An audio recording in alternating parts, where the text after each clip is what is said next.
දුවල පුතාලා හැමෝටම ආයිබෝවන්. ඔන්න අද අපි කතා කරන්න යන්නේ 6 ශ්‍රේණියේ දෙවැනි පාඩම පරිගණක විද්‍යාගාරය ආරක්ෂිතව භාවිතය කියන පාඩම. මේකේ පළවෙනි කොටස පරිගණක විද්‍යාගාරය නිවැරදිව පරිහරණය කිරීම කියන කොටස ගැන තමයි අද අපි කතා කරන්න යන්නේ. මේ තියෙන දුවේ පුතේ පරිගණක විද්‍යාගාරයක පින්තූරයක්. දුවල පුතාට පේන විදියට මේ පරිගණක විද්‍යාගාරයේ පරිගණක පද්ධති බොහෝමයක් දැක ගන්න පුළුවන්. මෙන්න මේ පරිගණක පද්ධතිවලට අමතරව තවත් බොහෝමයක් අමතර උපාංග පරිගණක විද්‍යාගාරයකට සම්බන්ධ කරන්නත් පුළුවන්. උදාහරණයක් විදිහට බහුමාධ්‍ය ප්‍රක්ෂේපක යන්ත්‍රය, මුද්‍රණ යන්ත්‍රය, නාදකය, සුපරීක්ෂකය, රවුටරය, ස්මාර්ට් බෝඩ් එක වගේ උපාංග අපිට ගන්න පුළුවන්. ඉතින් දුවේ පුතේ පරිගණක විද්‍යාගාරයක තියෙන පරිගණක පද්ධති වගේම මෙන්න මේ උපාංගත් බොහෝමයක් මිල අධික ඒවා. ඒ වගේම තමයි මේ උපාංග බොහෝමයක් විදුලි බලයෙන් ක්‍රියාත්මක වෙනවා. මෙන්න මේ නිසා පරිගණක විද්‍යාගාරයක් තුළ අනතුරක් විය හැකි අවස්ථා වැඩි වෙන්න පුළුවන්. මෙන්න මේ නිසා දරුවනේ පරිගණක විද්‍යාගාරයක තියෙන උපාංග නිවැරදිව හා ආරක්ෂිතව භාවිතා කිරීම ඉතා වැදගත් වෙනවා. ඉතිං අපි දැන් කතා කරන්න යන්නේ පරිගණක විද්‍යාගාරයක් නිවැරදිව හා ආරක්ෂිතව පරිහරණය කිරීමේදී අනුගමනය කළ හැකි ක්‍රියාමාර්ග පිළිබඳවයි. මෙන්න මේ ක්‍රියාමාර්ග අපිට ප්‍රධාන වශයෙන් කොටස් දෙකක් යටතේ කතා කරන්න පුළුවන්. පළවෙනි එක තමයි පරිගණක විද්‍යාගාරයේදී ඔබගේ ආරක්ෂාව සඳහා අනුගමනය කළ හැකි ක්‍රියාමාර්ග. දෙවැනි එක තමයි පරිගණක විද්‍යාගාරයේදී උපාංගවල ආරක්ෂාව සඳහා අනුගමනය කළ හැකි ක්‍රියාමාර්ග. අපි දැන් ඉස්සරෝම කතා කරන්න යන්නේ පරිගණක විද්‍යාගාරයේදී ඔබගේ ආරක්ෂාව සඳහා අනුගමනය කළ හැකි ක්‍රියාමාර්ග මොනවද කියලා. පළවෙනි එක විදුලියට සම්බන්ධ උපාංග ඇල්ලීමේදී ප්‍රවේශම් විය යුතුයි.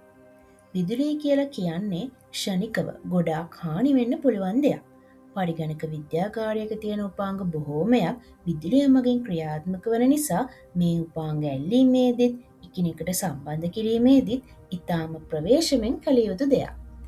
දෙවැනි එක ගිනි නිවන උපකරණයක් නම් ඒ පිළිබඳ දැනුවත් විය යුතුයි.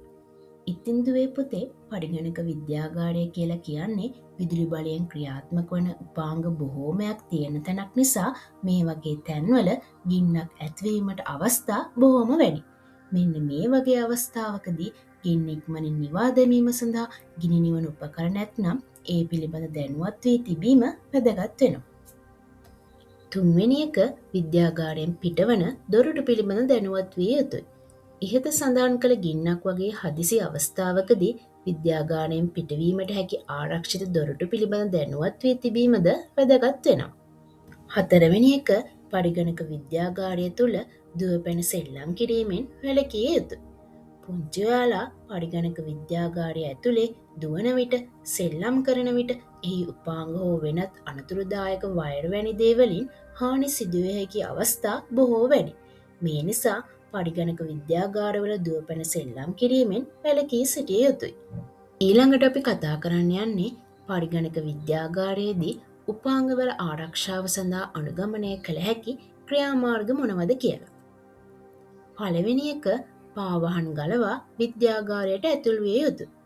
ඔයාලා දැකලා ඇති ගොඩක් වෙලාවට පරිගණක විද්‍යාගාරවල මෙන්න මේ විදිහට පාවහන් ගලවා ඇතුල් වෙන්න කියලා නෝටිස් එකක් ගහලා තියෙනවා.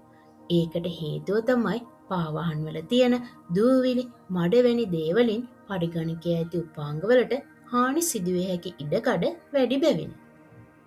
දෙවැනි එක විද්‍යාගාරය හා සියලු උපකරණ දූවිල්ලෙන් තොරව පිරිසිදුව තබා ගත යුතුයි.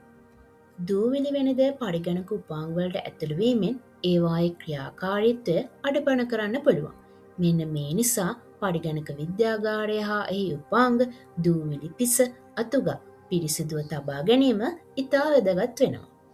තුන්වෙනි එක නිවැරදි උපදෙස් ඇතිව උපාංගවලට විදුලි බලය සැපීම සිදු කළ යුතුයි. පරිගණක උපාංගවලට විදුලි බලය සැපීමේදී ඉතාම සැලකිලිමත් විය යුතුයි. නියමිත උපාංග හා ඒවාට අදාළ කේබල ගැන දැනුවත් වී තිබීම ඉතා වැදගත් වෙනවා. හතරවෙනි එක විද්‍යාගාරය තුළ ආහාර හෝ දියර වර්ග ගැනීමෙන් වැළකිය යුතුයි. පරිගණක විද්‍යාගාරයේ සිට ආහාර හා දියර වර්ග ගැනීමෙන් ආහාර කැබලි පරිගණක උපාංග තුළට ඇතුල්වීමට පුළුවන්. මේ මගින් පරිගණක උපාංගවල ක්‍රියාකාරීත්වය දුර්වල විය හැකි. මේ නිසා පරිගණක විද්‍යාගාරයේ ආහාර ගැනීමෙන් හා දියර වර්ග ගැනීමෙන් වැළකී සිටිය යුතුයි. පස්වෙනි එක බාහිර උපකරණ පරිගණක උපාංගවලට සම්බන්ධ කිරීමේදී වෛරස් පරීක්ෂාවක් සිදු කළ යුතුයි. වෛරස කියලා කියන්නේ දුවේ පුතේ පරිගණකවලට හානි ගෙන දෙන අහිතකර මුද්‍රකාංගයක්. මේ මුද්‍රකාංග අන්තර්ජාලය මගින්, පෑන්දාවක මගින් හෝ වෙනත් උපාංග මගින් පරිගණකවලට ඇතුල්වීමට පුළුවන්. මේ නිසා බාහිර උපාංග පරිගණක උපකරණවලට සම්බන්ධ කිරීමේදී නිසි පරීක්ෂාවක් සිදු කළ යුතුයි. මේ මගින් වෛරස් වලට පරිගණකය තුළට ඇතුල්වීමට හැකි ඉඩ ප්‍රස්ථාව ඉතා අඩුවේ. 6වෙනි එක භාවිතයෙන් පසු සියලු උපකරණ නිවැරදිව ක්‍රියාවිරහිත කළ යුතුයි. පුංචි ඔයාලා පරිගණකය භාවිත කිරීමෙන් පස්සේ නිවැරදි පියවර අනුගමනය කර නිවැරදි ආකාරයට පරිගණකය ක්‍රියාවිරහිත කිරීම වැදගත් වෙනවා. මේ මගින් පරිගණකයේ ක්‍රියාකාරීත්වය නිසියාකාරව කරගෙන යාමට උපකාරී වෙනවා. 7වෙනි එක භාවිතයෙන් පසු සියලු උපකරණ නිවැරදි ස්ථානයේ තිබිය යුතුයි.